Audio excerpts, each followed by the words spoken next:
أهلا وسهلا ومرحبا بالمتتبعين الكرام، أهلا وسهلا بكم في فيديو جديد. في هذا الفيديو إن شاء الله غادي نبداو تحضيرات رمضان.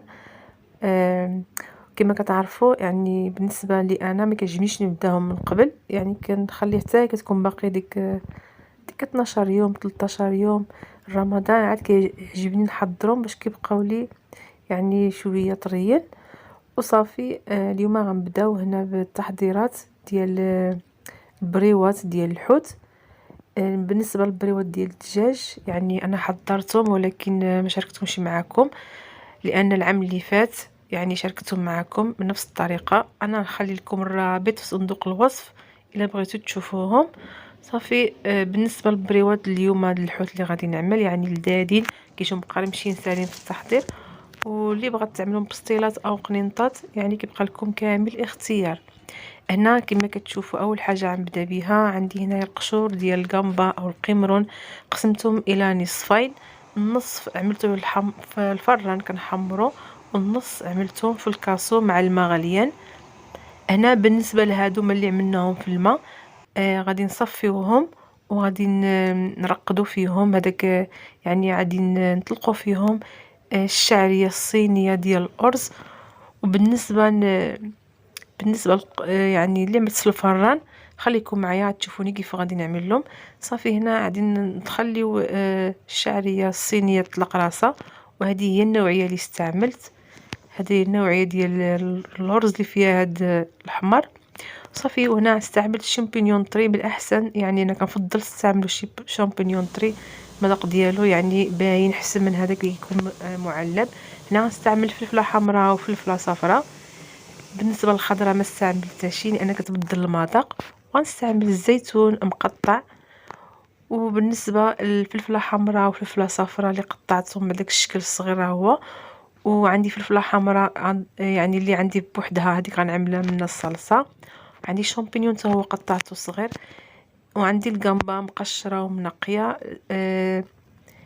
عندي القزبر والمعدنوس، عندي الهريسه، الهريسه الحار. وعندي اللب ديال الليمونه مرقده. وعندي عصير 2 ليمونات. صافي. هنا يعني خليكم معايا غادي وبالنسبه للتوابل غادي نزيدوهم شويه بشويه وحنا كنوجدوا في الوصفه. بالنسبه للقشور ديال الجمبه اللي حمرت، هنا غادي نطحنهم باش غنحصل على العطريه ديال الحوت. وهذه الفكره مزيانه بالنسبه يعني السيدات اللي عايشين في اوروبا اللي ما عندهمش من غادي يجيبوا العطريه ديال الحوت، يعني يعملوها الطريقه الجامبه، يعني كتجي نفس العطريه احسن بكثير. هنا طحنت الفلفله حمراء اللي كتشوفوا هنا عند هذيك اللي هي لاصوص حمراء، هذيك هي الفلفله حمراء طحنتها بوحده، يعني بلا اي اضافات، بلا ما بلا حتى شي حاجه. كنطحنوا فلفله حمراء كنحصلوا على هذاك الخليط. زدت عليه واحد معلقه سكينجبير، واحد معلقه الكمون، يعني ملعقه صغيره، وواحد نص ملعقه ديال الابزار. غنعمل واحد ملعقه صغيره ديال الهريسه، وطبعا الهريسه كتبقى على حسب الذوق. صافي. وغادي نزيد يعني في التالي غادي نزيد التوابل اللي باقي لي. بالنسبه يعني لهاد الخلطه كتعطي واحد المذاق رهيب البنات القرينطات ديالنا او البريوات. زدت واحد ملعقه ديال الثوم يعني عندي مرقدها في الزيت، كنكون يعني طحنت واحد كميه كبيره وعملتها في الزيت وعملتها في الثلاجه، ملي كنبغيها كنجبدها كنلقاها واجده. زدت واحد ملعقه او 2 معالق ديال الحامض مصير، يعني اللب ديال الليمونه مرقده، و3 ديال المعالق ديال العصير ديال الحامض. صافي. غادي نزيد الزيت بلديه وشويه ديال الملحه، ما تكتروش من الملحه لان الحامض مصير راه مالح. صافي. وغادي نخلطوا هاد الخلطه هي اللي غادي نستخدموها في جميع المقادير اللي عندنا ديال البريوات ديال الحوت. وما نساوش ملعقه ديال مسحوق او بودغ ديال القمرون او الجامبا، العطريه ديال الحوت اللي بحال اللي كتباع جاهزه. صافي. ولكن حضرتيها على يدك عارفه اشنو فيها. صافي. هنا غادي نخلطوا هاد الخلطه، يعني هاد الترموله غادي نخلطوها مزيان ونبداو باش غادي نتبلو بها. المقادير اللي عندنا هنا. غنبدا نتبل القنبه، وغادي نتبل هذاك الميرنه حتى هي عندي منقيه ومقشره، يعني حيدنا لها الشوك ونقيناها حتى هي غنتبلوها بنفس الطريقه. بالنسبه للقمرون عندي 2 كيلو ديال القمرون، واستعملت غير نص كيلو ديال الميرنه وصافي. هاد القياس البنات عطاني تقريبا شي 105 او 104 ديال البريوه، وزيدنا عليها 460 غرام ديال الشعريه الصينيه مع الفلفله حمراء وفلفله خضراء ومع الشامبينيون. ملي كنخلطوا يعني هاد الخلطه كتعطينا يعني تبارك الله واحد الكميه يعني مزيانه. صافي هنا عملت المقله السخون، عملت فيها شويه ديال الزيت بلديه وواحد معلقه الزبده، وضفت القمرون يعني يتشحر غير يعني يطلع يعني غير يشبر السخانه، ما نخليش حتى يعني غير اللون ديالو يبدا يبيض غنحيدو. يعني انا ما خصنيش يطيب لانه اصلا مازال غيطيب في الفران هكذا، غادي يبقى لنا يعني محافظ على يعني على الرطوبه، يعني كيبقى لين، يعني غطلع فيه غير السخانه شويه صافي. وغادي يعني غير يطلق الماء، يعني عاد تدخل فيه السخانه غادي يطلق الماء، غادي نحيدو نخليه يقطر باش يبقى لي طري. صافي انا زدنا القزبر والمعدنوس، غنعمل واحد التحريكه خفيفه. العافيه يعني ما هياش مهيله، ما تعملوش العافيه مهيله باش ما تقرزوش، يعني العافيه مجهده. صافي نحركو بالتحريك تطلق الماء صافي وغادي نحيدوه. وهنا يعني داك الماء اللي كيبقى ديالو يعني راه يعني كيطلق واحد اللذه واحد البنه. واش عندي فوفي المقادير اخرى باش حتى هما يعني ياخذوا النكهه او اللذه ديال القمرون. كيف ما شفتوا مباشره كتدخل فيهم السخانه كيطلقوا هذاك الماء ديالهم.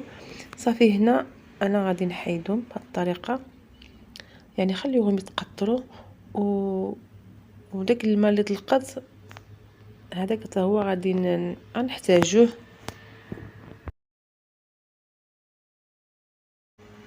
وهو راه كيبنن يعني داك اللذه اللي كيطلق. صافي هنا غنزيد عليه السمك الميرنه اللي هو عندي مشرمل، زدت على ديك المراق.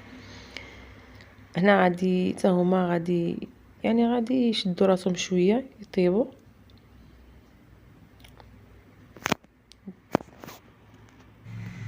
صافي من بعد ما طابوا لي الحوت هنا راه وجدوا. صافي غادي نحيدوهم. شفتوا راه تشربوا داك المرق، والحوت يعني كيبقى رطب ما كنخليوش حتى كينشف بزاف.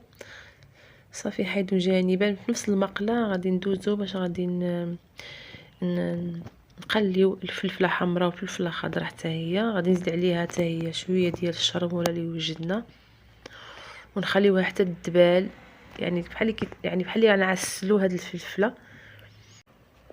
وانا تعمدت ما نعملش الفلفله خضراء في هاد الحشوه باش ما يتبدلش المذاق، لان الفلفله حمراء عندها واحد المذاق والفلفله خضراء عندها مذاق. دونك الفلفله حمراء بغيت ديك التشرموله اللي عملت يعني تعطيها داك المذاق ما يتبدلش. صافي هنا زيدت شويه ديال الملحه وديك الشرموله اللي وجدنا في الاول نحركو يعني ونخلطوها مزيان كما قلت لكم، وصافي نخليوها طيب ونطلقها.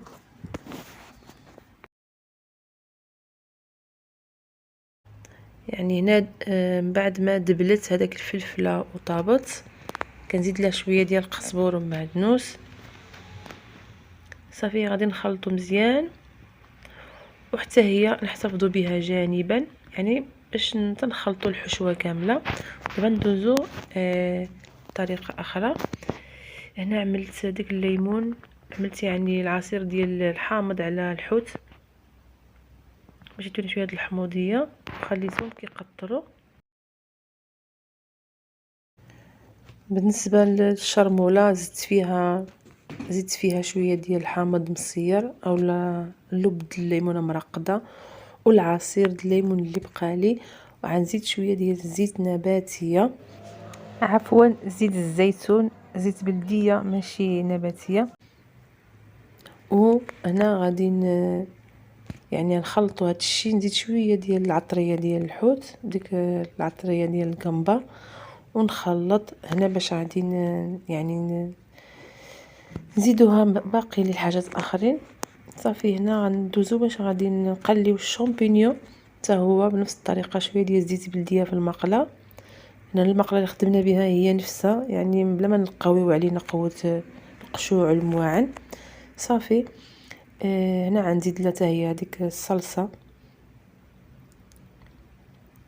صافي هنا غادي نخلطوها حتى هي ونحركوها ونخليوها حتى يدبال. ومن بعد ملي غادي يدبال غادي نزيدو له شويه ديال القزبر والمعدنوس. والبنات انا كنحاول يعني نسرع بعض المقاطع، ويعني قطعت بزاف د المقاطع ديال الفيديو باش ما يجيش يطول، ولكن كما كتعرفوا هادشي راه كيدي الوقت. صافي هنا الشامبينيون طلق الماء ديالو، يعني ملي كيطلق الماء ومن بعد غيشرب هذا الماء صافي راه كيكون يعني قريب ينضج. هنا زدت له شويه ديال القزبر والمعدنوس. صافي غنخليه يتشرب الماء. هنا كنبقى لي شويه ديال الربيع زدتو على ديك الشرموله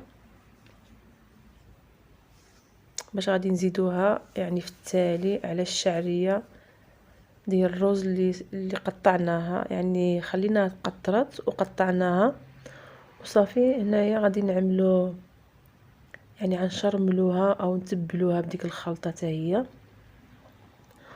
وصافي هنايا نخلطو يعني نذوقوا في ملحه واش غادي نزيدو ولا لا.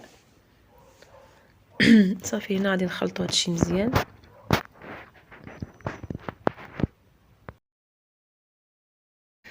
من بعد ما خلطنا الشعريه هنا يعني الشامبينيون راه طاب، زدت له ديك الزيتون باش حتى هو ياخذ حقه في التشرميله باش يتشرمل ويجي بنين. اي دقيقه وصافي، يعني راه ما عيطيوش فيه ما يطيب الزيتون، يعني غير ياخذ النكهه او المذاق ديال التشرموله. صافي غادي نحركو مزيان هادشي ونخليوه جانبا، وندوزو باش غادي نشحروا شويه داك الشعريه الصينيه حتى هي، يعني شحروها شويه. وصافي من بعد يعني غنخليو هادشي يعني حتى كيبرد باش كنعمرو البريوات او القنينطات اللي غنعملو. هنا غنعمل الشعريه قسمتها على جوج، غادي نشحر هذه الاولى، غادي نزيد لها واحد شويه ديال الثومه. صافي يعني واحد 4 دقائق ونحيدوها، نكمل على البقيه اللي عندي وندوزو باش غادي نلويو البريوات او نشكلو هذا الخليط اللي عندنا. وصافي البنات كنتمنى يعني الوصفه اليوم تعجبكم، واللي عجب الفيديو اليوم دعمني بلايك، واللي اول مره كتشوف القناه اضغط على زر الاشتراك والجرس باش يوصلك الجديد اللي كننزل. وصافي البنات بالنسبه يعني اليوتيوب يعني ما بقيتش كنزل بحال قبل نظرا للظروف، يعني ما عنديش الوقت باش ننزل لكم فيديو. عفوا.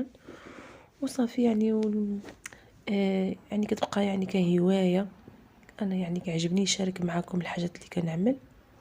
كاين بعض الاخوات اللي طلبوها مني في انستغرام. وصافي هنايا قلت لكم زيت الثومه وشويه ديال الابزار. صافي حركوا هادشي مزيان نخليوهم حتى يبردوا،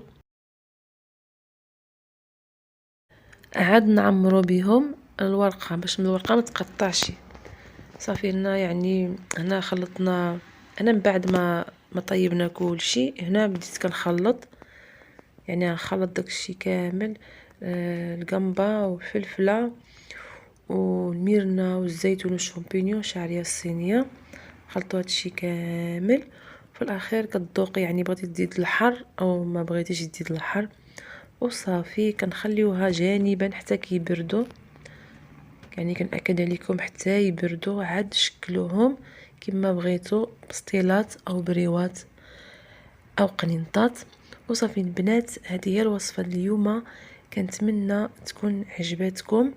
وبالنسبه للطريقه ديال الطي ديال البريوات، يعني اللي بغات تكمل الفيديو راه عندي يعني المرحله المواليه الطريقه ديال يعني كيف كنطيو البريوات، واللي تبارك الله راه كتعرف يعني كاين المبتدئات ما كيعرفوش، اللي كتعرف يعني الله يسلم يده.